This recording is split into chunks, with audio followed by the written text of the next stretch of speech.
Paps, kahapon, nagbiyaya ako umaga. Siyempre, pag yung uwan, di ba? Kahapon na linggo, hindi, Lunes. Kasi Martes naman ngayon. Ang nangyari kahapon, nagbiyaya ako, medyo malakas-lakas naman. Kasi halos di ako mapag-pahinga, naka-yata ko 4 na oras ko. Bali, naka-13 na deliver ako. Tapos ang pinakahuli, mga mag-alas 12 na yun, binigyan ako, sabay-sabay, 3. Bali, 140. Isa ang pick-up ko, maka-Jollibee, UP Town.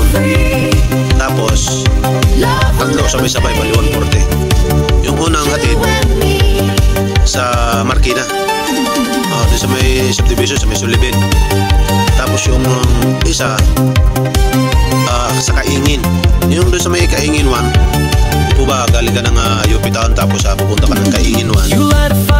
Tapos ito bang malala, Kaingin 1 na nga, hindi pa tama yung pin location.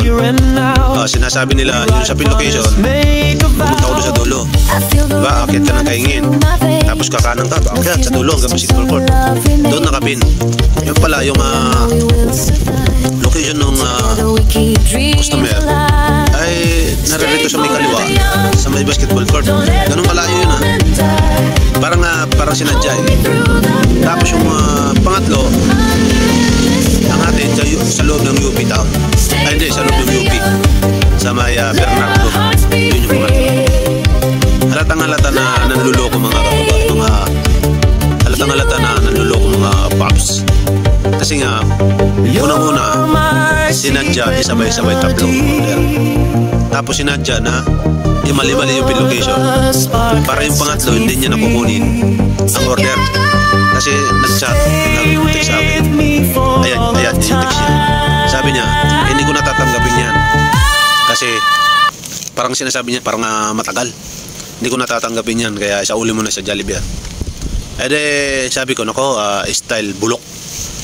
Isip-isip ko lang naman dito, style bulok to, kasi alam naman nila na 3 booking to, sabay-sabay, tapos mali-mali pa yung location, diba? Hanapin ko pa yung customer, kaya sabi ko, nako, style to, style bulok to. Kaya siyempre, para hindi na ako mapagod, total in shape na ako. Kaya yung order niya na 300 pesos sa Jollibee, total pinapasauli naman niya. Ayan yung kanyang text, binayaran ko na rin.